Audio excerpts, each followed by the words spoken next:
President Bukele to help return the man who your administration says was mistakenly deported? The man who was mistakenly deported to El Salvador? Well, let me ask Pam, would you answer that question? Sure, President. First and foremost, he was illegally in our country. He had been illegally in our country. And in 2019, two courts, an immigration court and an appellate immigration court, ruled that he was a member of MS-13 and he was illegally in our country. Right now, it was additional paperwork had needed to be done. That's up to El Salvador if they want to return him. That's not up to us. The Supreme Court ruled, President, that if, as El Salvador wants to return him, this is international matters, foreign affairs, if they wanted to return him, we would facilitate it, meaning provide a plane. So will you return him, President And you are doing a great job. Thank you. Wait a minute. Can you just also respond to that question? Because, you know, it's asked by CNN, and they always ask it with a slant because they're totally slanted because they don't know what's happening. That's why nobody's watching them. But would you answer that question also, please? Yes, gladly. So, as Pam mentioned, there's an illegal alien from El Salvador. So, with respect to you, he's a citizen of El Salvador. So, it's very arrogant even for American media to suggest that we would even tell El Salvador how to handle their own citizens as a starting point. As two immigration courts found that he was a member of MS-13. When President Trump declared MS-13 to be a foreign terrorist organization, that meant that he was no longer eligible under federal law, which I'm sure you know, you're very familiar with the INA, that he was no longer eligible for any form of immigration relief in the United States.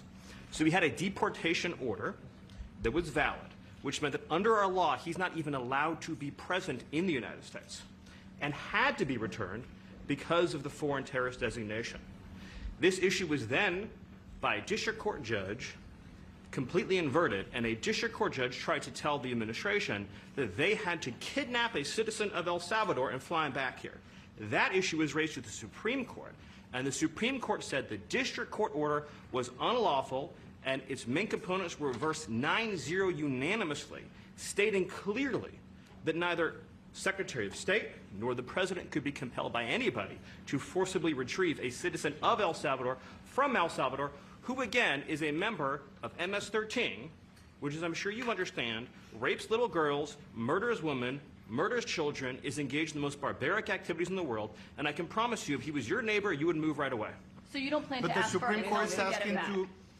And what was the ruling in the Supreme Court, Steve? Was it 9-0? Yes, it was a 9-0 In our favor. in our favor against the district court ruling, saying that no district court has the power to compel the foreign policy function of the United States. As Pam said, the ruling solely stated that if this individual, at El Salvador's sole discretion, was sent back to our country, that we could deport him a second time. Well, No version of this legally ends up with him ever living here because he is a citizen of El Salvador. That is the president of El Salvador. Your questions about it, per the court, can only be directed to him.